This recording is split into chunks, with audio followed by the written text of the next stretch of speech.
Imagine this. From the day you were born, you've been playing life on heaven mode.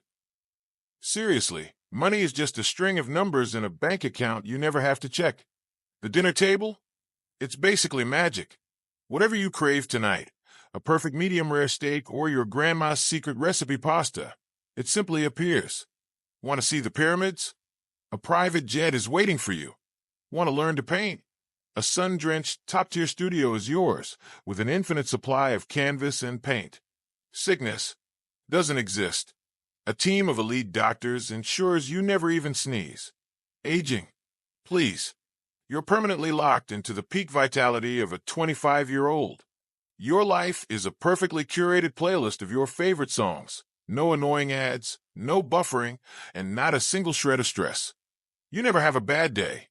Sounds incredible, right? A perfect life. But there's a tiny rule in this paradise, like the fine print at the bottom of a cosmic contract. The day after your 60th birthday, a group of silent, hyper-advanced aliens will appear, take you away, and, well, they're going to eat you. Oh, don't worry. The process is completely painless, nothing like a horror movie. It's as peaceful as falling asleep without even a dream. So here's the question, my friend. Faced with this deal, 60 years of flawless, absolute happiness in exchange for a peaceful, punctual end, would you say I do? Would you sign that contract? A little hesitant? I get it. 60 feels like you're just hitting your stride, right? What if we sweetened the deal a little? What if they let you live to 70 before, well, ringing the dinner bell? You might be laughing, thinking this is some late-night philosophical BS. You're right, but it's also inspired by a fantastic sci-fi story called The People and the Devourers. So allow me, your friendly neighborhood cosmic tavern storyteller, to pour you a drink and set the scene. Imagine the distant future. A human patrol ship is cruising near Saturn when it stumbles upon something bizarre. A planet that doesn't orbit any star. It moves on its own, like a colossal cosmic beetle. Wrapped in a thick metallic shell, its surface crawling with mechanical arms that consume rock. This, my friends, is the home world of the Devourer civilization. Their way of life is to be cosmic nomads. They find a planet with life, consume its crust for energy, and then they cultivate the planet's intelligent species as livestock.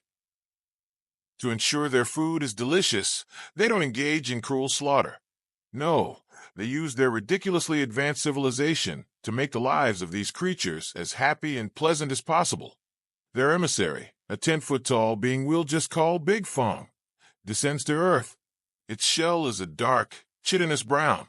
Its two compound eyes glow with a red light, and when it speaks, its throat sounds like grinding gears. It says to humanity, "We have observed you for a long time. Your planet is delicious, and your life forms are of high quality. Let's make a deal. We will help you transform Earth. You'll have food and shelter without work, health without sickness. Whatever you want to play, whatever you want to learn, we can provide. The only condition is that each of you, upon reaching the age of 60, will become our food." Human society, to put it mildly, went into a meltdown. To put it bluntly, it lost its collective mind. Debates raged across the globe. Some were furious. They want to raise us like cattle? Absolutely not. I'd rather die on my feet. But others were silent. They were thinking, wait a minute, 60 years of a perfect life? No more mortgages, no more chemotherapy, no more the 9-to-5 grind, and a painless exit at the end? To be honest, a lot of us don't even make it to 60 now, and we live in pain. Is this deal really that bad? It's a tough choice, isn't it? While you ponder whether you'd sign this cosmic indenture, if you enjoy these kinds of brain-bending stories, take a second to hit that like button and subscribe. Your support is the fuel that keeps this little tavern running. All right, done? Cool. Let's get back to the chaos. Big Fong watched humanity's arguments with a cold, metallic smile. Then it added, just so you're clear on your options. If you resist, we can simply destroy your planet and raise you by force, just as you do with your livestock. It's more trouble for us, and it might affect the final flavor profile of the food. But if you accept our generous offer, you get 60 years of happiness. And hey, if you cooperate and live happily, perhaps the meat will be more tender, We might even consider pushing harvest day back to 65 or even 70. The human negotiator, staring into Big Fong's glowing red eyes, asked the same question I asked you at the beginning. He said, "Do you really think we would choose a happiness that involves being fattened for the slaughter?" Okay, I'll pause the story there. What do you think humanity chose in the end? Did they put on the golden shackles, or did they fight a war they were doomed to lose? No problem, let's keep going. We'll put a pin in the suspense for a moment. Now it's time for the autopsy. This is like watching a brilliant thriller. Before the killer is revealed, we have to examine the chilling clues. Because what makes this story truly powerful isn't how cool the aliens are or how advanced their ships are. It's that this extreme, almost absurd premise acts as a psychological scalpel, precisely dissecting three core anxieties we all normally blur over and refuse to confront. It turns life's big questions about meaning, death, and happiness into a raw, visceral choice that we must face head-on.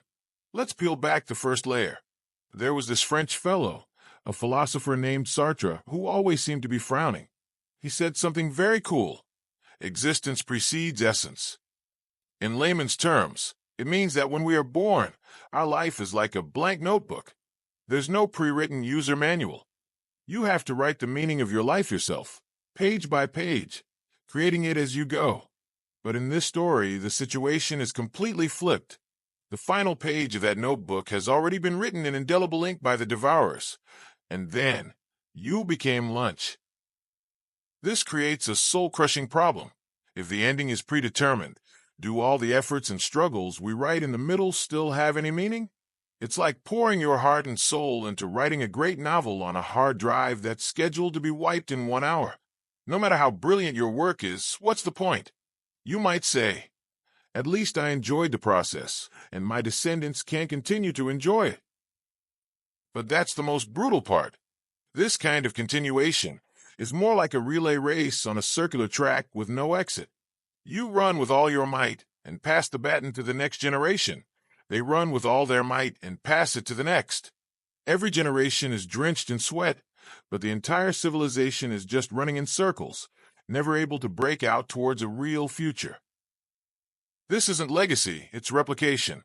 It's like livestock on a farm, breeding generation after generation, but all of their life's activities serve only to provide more meat for the farmer.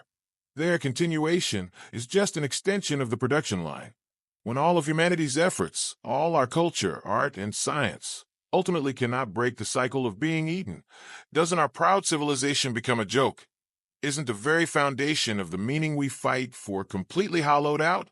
All right, let's peel back the second layer, an even more piercing problem, the crisis of death. Honestly, a large part of why we cherish time, why we strive to love and create, is because death is an uninvited guest. We don't know when it will arrive or how. This uncertainty acts as a whip, driving us forward, pushing us to live well. This is what the philosopher Heidegger called being towards death. But in the Devourers' world, death is no longer a mystery. It becomes a product delivery date, marked on your calendar.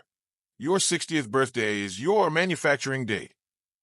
It's painless, punctual, and even very dignified. But this kind of death robs you of something more important than life itself, dignity. Your life no longer ends on your own terms. It ends upon the completion of your mission as an ingredient.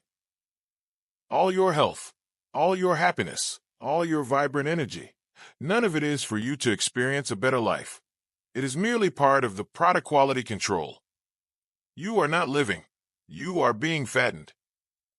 This is more insulting than being killed outright. It reduces you from the subject of your own life to a consumed object.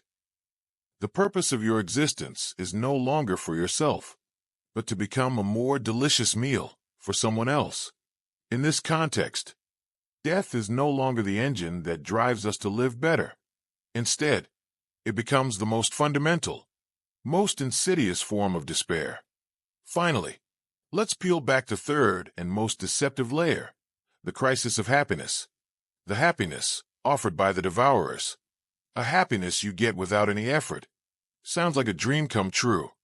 Right, but if you think about it carefully, is that kind of happiness real happiness? 2,000 years ago, Aristotle saw through this. He argued that true happiness, eudaimonia, is not a feeling of pleasure, but an activity of the soul. What does that mean? For example, if you love playing the piano, true happiness isn't someone giving you a world-class grand piano to play on. It's the immense satisfaction of "I did it" that comes after you've gone from not knowing a single note, through days and months of practice, with calluses on your fingers, to finally being able to play a beautiful piece flawlessly. The core of happiness has never been about getting. It's about becoming. It's the process of setting a goal, and through your own effort, struggle, and perseverance, ultimately transforming yourself into a stronger, more resilient, more loving person. But in the Devourers' world, all of this is stripped away. All happiness is given. You don't have to strive for material comfort. You don't have to overcome challenges for health. This kind of happiness is like a cheat code in a video game that gives you infinite money and the best gear. It might be fun for the first 10 minutes, but you'll quickly find the game becomes utterly meaningless. It has removed the core pleasure of the game, challenge and growth. This passive, unearned happiness is, in fact, a form of spiritual euthanasia. It makes you feel good, but it also leaves you hollow, stripping away the very essence of what it means to be human. So, you see, the choice this sci-fi story presents us with is not simply between dying happy and living in pain. It's a much deeper existential interrogation when meaning is terminated, dignity is stripped away, and happiness is force-fed to us. What is left of us as human beings? Now that we've talked it through, is your answer starting to waver? Of course. The mood in the tavern has gotten heavy enough. The philosophy lecture is over. It's time to return to our thrilling story. Faced with that impossible choice, a life of undignified happiness or a war with no chance of victory, what did humanity actually do? Are you ready for the ending? I promise you, it's crazier and far grander than you can possibly imagine. Let's pull the camera back to that standoff with Big Fong and see what world-shattering answer humanity gave from the edge of civilization's cliff. Humanity did not choose to negotiate, nor did they choose to surrender, but they also didn't choose to hurl their flesh and blood bodies against the Devourers' steel warships. From the moment they discovered that cosmic beetle, the world's top scientists had already reached a chilling conclusion. A head-on fight was hopeless. The aliens' technology was more than a dimension ahead of ours. They chose a third path, a plan that had been secretly prepared for years, a plan of absolute, magnificent insanity. The plan was called the Stardust Project. Its logic was simple, yet filled with incredible imagination. Scientists had discovered a blind spot in the Devourer civilization. These colossal cosmic beings only cared about macroscopic matter and energy, things like a planet's terrain and how delicious its species were. But they had no interest in, and in fact were incapable of perceiving, things on a microscopic scale, things as small as nanometers. It's like an elephant. It can knock down a tree, but it can't notice the dandelion seeds floating in the air.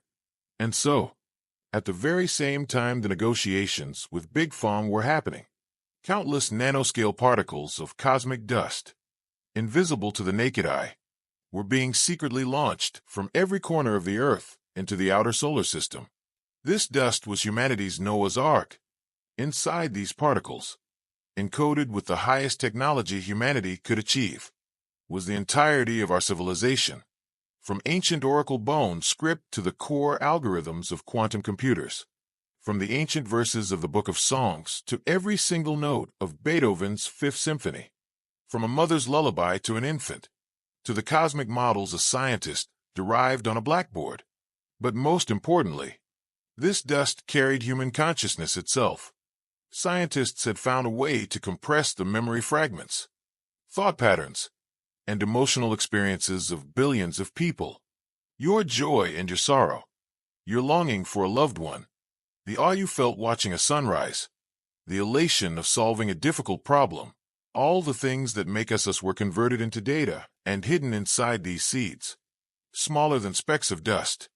They were like dandelion seeds, riding the cosmic winds and hitching a ride on photons, beginning a journey into the vast, silent emptiness of interstellar space, a journey without a destination, yet carrying all of hope.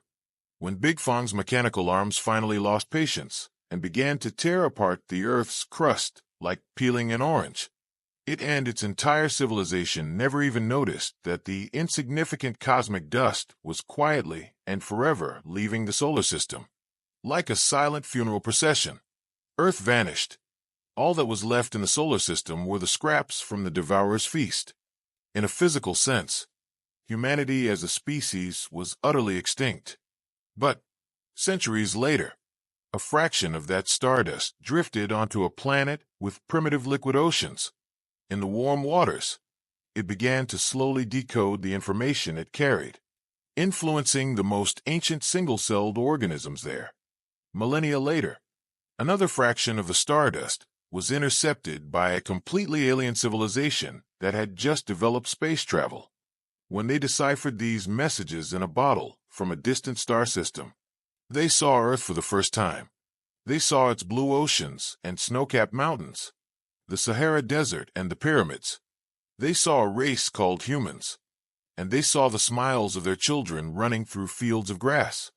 The human body was gone. Our home had become someone else's energy source.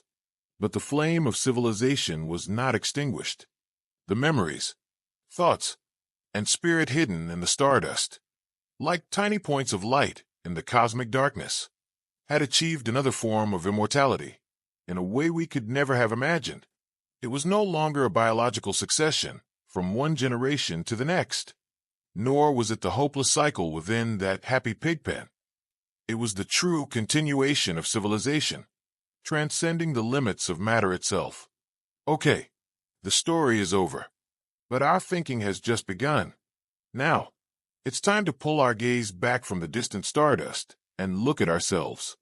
After all, every good story is ultimately a mirror. So, in the end, did you get it? Faced with that impossible choice, humanity's final answer was neither to accept the force-fed happiness, nor to launch a futile resistance.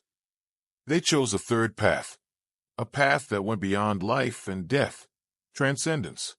With their actions, they redefined the meaning of survival. Survival isn't just the continuation of the flesh. It's the continuation of a civilization's information, the continuation of our ideas and our stories. When the fireplace of Earth was destined to go out, they chose to scatter the embers of their civilization across the entire universe. This ending offers us a profoundly moving and powerful revelation. Now, let's bring it back to you. Here, today, in our lives, there are no 10-foot-tall aliens, no devourers eyeing our planet. Or are there? Think again. Isn't that monotonous job that grinds down our passion, day after day, a kind of devourer? Isn't the social pressure that keeps us from chasing our dreams and scares us from straying off the beaten path a kind of devourer?